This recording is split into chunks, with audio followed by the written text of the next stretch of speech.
Go inside the Crimson Tide with your hosts Rodney Orr and Gary Harris, keeping you informed on everything Alabama. Tider Insider TV, brought to you by Tuscaloosa Tourism and Sports. And good evening, everybody, and welcome into the latest edition of Tider Insider TV. Alongside Rodney Orr from TiderInsider.com, I'm Gary Harris, WVUA 23 Sports Director, reminding you to visit Tuscaloosa. Well, when you're hot, and Alabama recruiting right now is hot. The Tide continuing to land recruits in the 2025 cycle. The latest coming today, and this is one that is certainly worth watching. Jackson Lloyd, a four-star offensive lineman from Carmel, California, committed to the Crimson Tide today at 12 Pacific Time, 2 Central, 6'7", 290. He chose Alabama over Ohio State and USC, among many, many others. Now, he's the third offensive lineman to commit to the Tide in the last week, joining four-star Michael Carroll of Doylestown, Pennsylvania, and three-star Mal Waldrop of Phoenix City Central. Now, Lloyd is a long-armed and athletic tackle with the frame to add more weight and the talent down the road that he could project as an NFL prospect. Now, Lloyd is a multi-sport athlete who plays basketball and baseball as well as football. And Alabama now has 17 commitments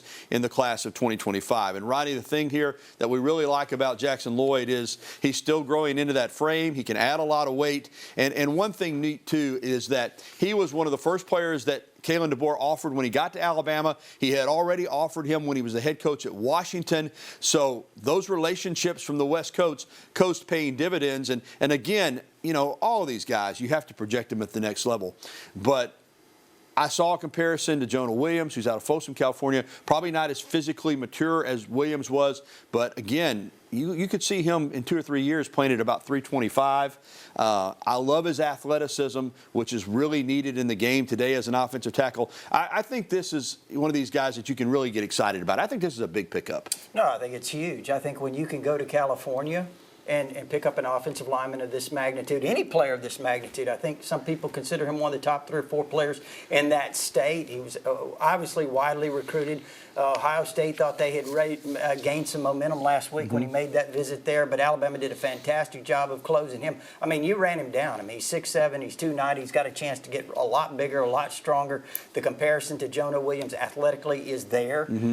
So, yeah, I mean, when you look at the foundation of this offensive line, they got Michael Carroll, they got Mal Waldrop last week. Now they get Jackson Lloyd. There's more on the table with Ty Haywood and some other top offensive linemen as you start to look down the road. So this could be a really, really strong offensive line class. Yeah, let's project this class. As you mentioned, that's 3 commitments in less than a week on the O-line. You mentioned the other 2. Now the question is, how many offensive linemen do you think Alabama will sign total in this cycle?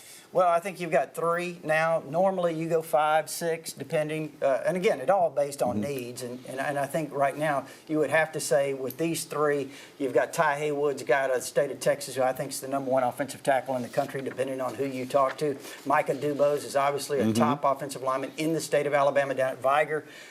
You certainly wouldn't pass on either one of those 2. And there's a couple of others that I know they're in on. Malachi Goodman was a guy that's visited here from New Jersey. They've had some others. So, look, they've got 2 or 3 really outstanding guys to choose from. Yeah, and it's not just offensive linemen committing to the Crimson Tide. On Saturday, 2025 3-star defensive lineman London Simmons, actually it was on Sunday, announced his commitment to Kellen and the Crimson Tide. And he's 6'3", right around 290 or so. Now, here's the deal on him. Alabama really likes him. They've had him in. They were the first team to offer him.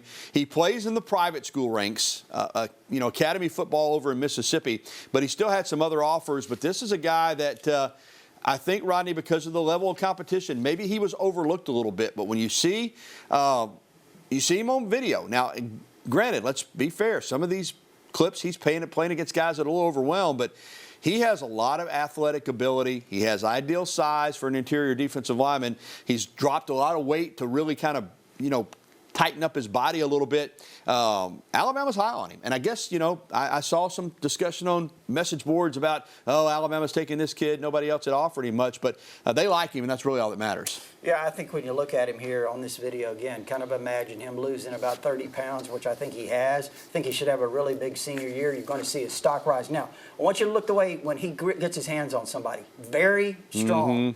As you mentioned, the competition there against private league academy schools in Mississippi, well, it's better than it used to be, but it's still not the best competition in that state. But when you look at him, Gary, you look at his potential, and you know, a lot of these guys, here's what people miss. They've got potential that 2 or 3 years down the road, they're going to be really much better than they are right now. I think London Simmons is a guy that's got that kind of potential. Yeah, just because we're in the portal era, you're still going to develop players. Now, when you sign high school guys and they leave, they leave. But the idea with some of these guys is, you know, we're going to develop them and get them ready to play in our system. You don't sign these freshmen and think all of them are going to come in and play right away. That's just not the way it is. He's a second defensive lineman commitment in this cycle. Of course, Antonio Coleman, outstanding prospect out of Saraland, 6'2", 265 pounds. I would say to some degree they're similar type players in regards to what they bring to the table. Yeah, I look at Antonio Coleman. I think he's a fantastic prospect out of Saraland. The question is, Alabama, Auburn. He came back to Alabama now, and he's still taking visits to Auburn. You know, you really don't know if you can hold on to Antonio Coleman. I hope so, because he's an outstanding player. Yeah, but it's the way it is now with recruiting. It's always a battle, even after you sign them these days. It doesn't necessarily mean much. All right, Alabama also has a need for a punter down the road. They went ahead and grabbed one, Alex Asparuhov, on Saturday, committing to the Crimson Tide. He's ranked as the third best punter in the class of 2025. And he's a guy that, you know, you're not going to offer a punter scholarship unless you really think he's good and has the huge leg. And that's what Alabama has done, you know, because a lot of schools will still look to bring guys in and kind of try them out. They like Asparuhov. He had a lot of options. He's a guy that when the punting job becomes available in a year or two, he's the guy they're going to look to fill it. Yeah, and you never really know. I mean, it's like any position until you get them here and see them, you know, how they perform on your practice field and in games or whatever. They can be difficult to judge. We've seen a lot of punters come through here who were the top punters in the country, and they just didn't make it. But this kid's got a lot of potential. I mean, obviously he averaged 44 yards a kick last year. He's really good in dropping it inside the 20-yard line. You know, he's a guy that's really skilled, and, certainly hope that he's the future, because you know what? You're going to need a punter in a year or so. All right, and he comes from a kicking family. His dad was a kicker at Fresno State, was a Lou Groza finalist back in 2002. And, of course, again, West Coast ties for Kellen DeBoer. So let's recap. In the last couple of weeks, you've brought in Michael Carroll, Jackson Lloyd, Mal Waldrop, Keelon Russell, the quarterback, Chuck McDonald, the defensive back, the punter who we just talked about, Asparuhov. It's been a really fruitful couple of weeks. And as I said, Rodney, 17 commits now for Alabama. So you have to start thinking about, of course, it's harder to follow now because of the number situation with the portal. You got to start thinking about how many guys you think Alabama's going to sign. Yeah, well, I think at least 25 is what I would suspect. I mean, you still have some needs out there. You need some more defensive linemen. Obviously you're going to take a couple more receivers, possibly, depending on who you can get, at least one more receiver. Tight ends, you're still in on some of those. We talked about offensive linemen. So there are still some needs out there that they have in this class. And don't forget this, too. There could be a guy or two on this commitment list that might not be on this commitment list as we start to move along. It's fluid on both ends. Players can change their mind, and now the way it works, schools sometimes will move on from commits too. That's just the reality of what we're dealing with. Speaking of Keelon Russell, big day for the Alabama quarterback as the Elite 11 finals underway in Los Angeles. The competition will run from June 18th to June 20th and will match 20 of the nation's top quarterbacks in the class of 2025 in a competition against one another. Just to be invited is a huge deal. Russell's looking to become the fourth Alabama commit to win the Elite 11. He would join Blake Barnett, Tua Tagovailoa, and Julian Sayin. Now, out of Barnett, Sayin, and Tua was really the only one that did much for Bama. Blake Barnett got named the starter but didn't last but one game, and Julian Sayin's already at Ohio State. Yeah, but, again, you've talked about Russell already, but, boy, I tell you, I watched a video of him today. Again, it's just a video thrown against the air. But that release, that arm, you see the athleticism, but he can really throw it, Rodney. Oh, man, this guy, and I'm telling you, I think he's just scratched the surface. You're talking about 29-1 as a starter, plays in a great program, has played against some of the top competition in the country. I'm really excited about Keelon Russell. And I tell you what, I think he's going to help Alabama in this recruiting class. There's some guys that are out there that are kind of, on the fence a little bit that I think he can certainly help Alabama with. I can't wait to watch him in this Elite 11 competition. I think he's going to do well. He's a good prospect. I think he might blow up at this Elite 11. Watch Russell. He's really talented. Well, still to come on Tider Insider TV, Alabama baseball is adding some depth and a big bat to the lineup, and we'll have the latest on that. And Alabama Athletics Director Greg Byrne speaks on the future of not just the University of Alabama, but all these schools with revenue sharing and paying players. You know, what is going to happen with college sports? We'll hear from Alabama's AD. And a little bit later on, we'll be getting your phone calls, your emails, and your text. The phone number, as always, 205-348-WVUA. That's 348-9882. Or you can email us, titv@wvoa23.com. You're watching the only show that takes you inside the Crimson Tide, the one, the only, Tider Insider TV. Will return right after this.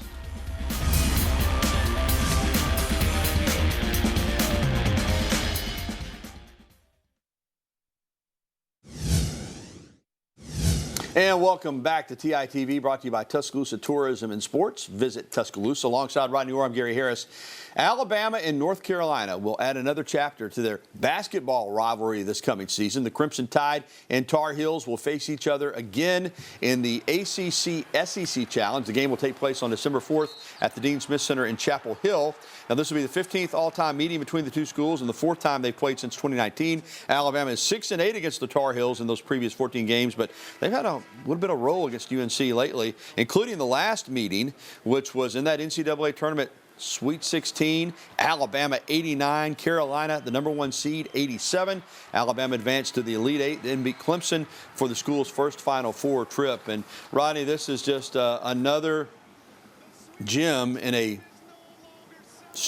diamond-studded schedule, really. You know, Alabama has got so many teams that it's looking to add. That you look at the schedule now, you look at the fact that they're going to be playing Houston, Illinois, Purdue, North Carolina, Creighton, going to North Dakota to play up there in the home state for Grant Nelson. I mean, this is the type of schedule that I think you play when you look at yourself as an elite program. That's what Alabama is now, and that's the way Nate Oates schedules. He doesn't say, hey, we're going to play a bunch of easy teams to pack up wins. We're going to play the best because we know we're going to be in the NCAA tournament. We know we're going to be a fairly high seed, and we want to be battle-tested. Yeah, it's exciting. Look, as you were rattling them all off, I was thinking about what that Dean Smith Center might be like that day because, listen, Alabama's beat them, the last couple of times? I think 3 times in a row. And not only that, they've taken some big-time commitments or prospects away from them. Including Jared Stevenson, Cliff Omari. So they've done a fantastic job in terms of recruiting against North Carolina as well. I know that the North Carolina people will be excited about that game. They're going to be pumped up for that one. It's going to be a big game for them, and just part of, like I said, a really tough schedule for Alabama. Well, it's time now for Coach Talk. And these are certainly uncertain times in college athletics. And for athletics directors, it's learn as you go, really, is the situation that they're dealing with as uncharted waters lie ahead. Alabama Director of Athletics Greg Byrne told WVUA 23 that the new financial reality is going to be an adjustment for athletic departments and for the coaches. Every meal, every piece of clothing, every trip, everything costs us money. At our place, not counting $1 in salaries, we spend $195,000 a year per student athlete that's on a full ride scholarship. Those are real dollars. People just think we have money sitting in our pocket, just burning a hole there, and that's not accurate. We're proud of how we support our young people. That will continue at a high level. But I already told our head coaches, and I'm telling our staff too, it's going to look different. And people have a hard time imagining that it will be different, but it will. Well, Alabama, though, will continue to give its athletic teams the resources it needs. Check out the video of the new golf facility that's being built. It is going to be the best in the country. You see Justin Thomas, one of the architects, working on it.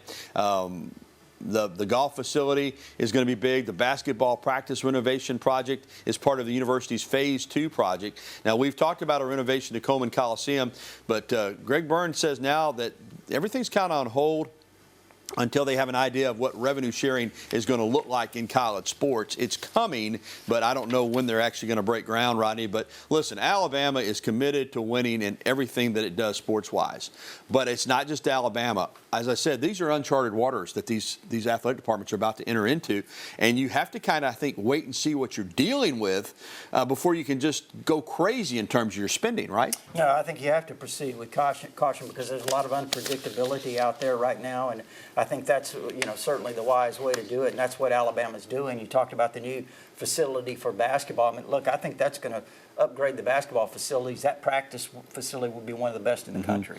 All right, portal news, and it's for baseball. Of course, Alabama's had some players go into the portal, but they're going to be getting one, and a good one. Miami first baseman Jason Torres has committed to the Crimson Tide. He's the third addition for Alabama baseball via the transfer portal. Now, this guy's got a big bat. He's got power. He is a guy that can hit to all fields. Had 8 home runs in just 39 games, so that shows you the kind of pop that he's got. He's got 2 years of eligibility remaining. Alabama also added Sanford transfer Garrett Staten and Penn transfer Carson Osmer. And Alabama has had some good news in terms of Zane Adams. One of their top pitchers is coming back. Of course, the great shortstop is coming back as well for Alabama. So the baseball roster is good. And when you play in the SEC, you're not very far away. I mean, you look at how the SEC is dominating the College World Series right now. And remember, Alabama was the only team to beat Tennessee in a series. So Alabama's pretty good, but got to get the talent level just a little bit higher, I think, to survive the SEC schedule. Yeah, that's tough to do, to survive in that SEC schedule. But you're right. I mean, I think Rob Vaughn did a fantastic job in the first year inheriting this program, and I think he is really good in terms of evaluating talent, upgrading the roster. That'll be the key moving forward. Yeah, I alluded to Justin LeBron coming back, the freshman All-American shortstop. He's the kind of guy that there were a lot of teams that would love to have gotten him in the portal, but he's coming back to Alabama. Well, still to come on TITV, Alabama softball adds a couple of pitchers, and we'll tell you who those pitchers are in terms of softball for next season. Plus, we'll be getting your phone calls, your emails, and your tweets. That phone number, as always, 205-348-9882. Phone lines are open. We want to hear from you, Tider Insider Nation. There's certainly a lot to get excited about when it comes to Alabama athletics, and we'll have you chime in next when we come back to TITV.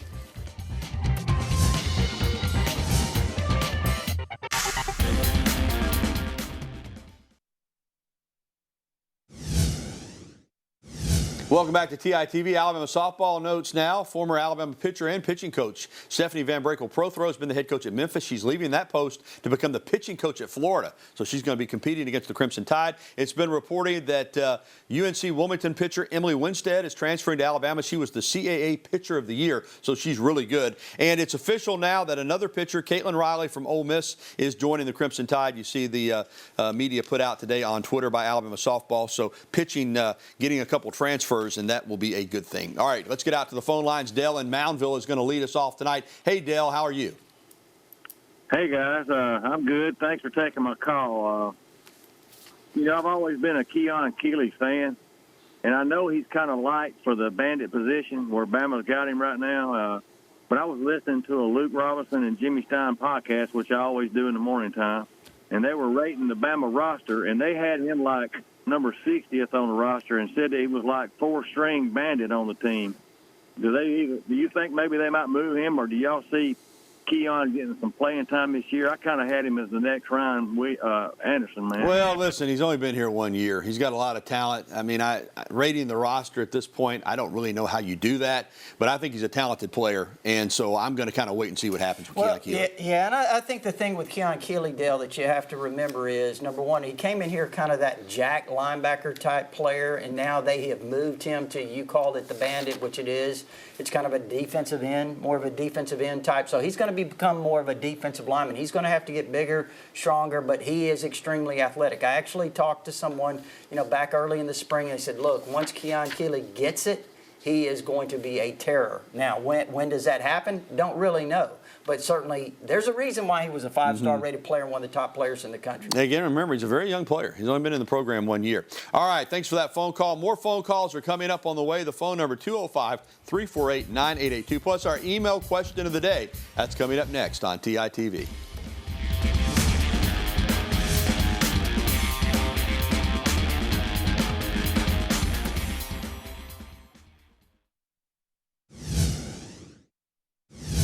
All right, welcome back to TITV with Rodney Orr. I'm Gary Harris. Let's get to our email question of the day. And our email question of the day is brought to you by KDM Service Corporation. When it comes to heating and air conditioning, KDM Service Corporation serves your family like our family. Well, it appears that the new defensive coordinator, of course, is Kane Womack, prefers smaller linemen and linebackers. Maybe we can see the email. But anyway, that's the email. Terry in Northport wants to know about the linebackers and defensive linemen. He hears being smaller than what we've seen in the past. Do you know anything about that? You know, look, when you talk about linebackers, first of all, Nick Saban was going to a smaller linebacker. As far as smaller defensive linemen, no. I mean, I really think that they're I think in this system that does not require some of the size that the Nick Saban system did, you certainly need some big interior players. You know, you got Tim Keenan, you've got Jaheim Otis, you've got Damon Payne, you've got some other guys that, you know, certainly are big interior players. I think personally they could use a couple of more, but they have some outstanding, as you talked about, Gary, the defensive ends as well. Maybe they're a little bit smaller in some spots. I know on the offensive line, we've talked about that. They're not asking their guys to be 350. You know, they're going to want their guys a little bit because of the system to be able to move, to have quick feet, and all of those types of things. But if you're thinking maybe Alabama's going to be miniature, no. No, not at all. All right, let's get to the phone lines. And David over in Southside is with us. Hey, David. Hey. Yes, sir.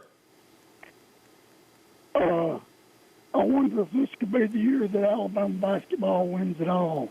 David, I tell you what, they got a good shot. I mean, they went to the Final Four last year. This team is going to be more talented than that team. They're going to have the big guy in the middle. Listen, it's hard to win a national championship, but I think this team has the potential, and I figure right now, in my opinion, Alabama has got as good a shot as anybody, and I know UConn's going for a third straight. Yeah, and you know, you look at a lot of the right now, the early projections, again, which mean nothing, but I think certainly a lot of those projections have Alabama potentially, you know, that team. Again, chemistry plays a lot into it. What about injuries? You know, a lot of factors can go into it. But, yeah, Alabama's certainly one of the favorites. All right, thanks for the phone calls and emails. We'll be back to wrap it up right after this.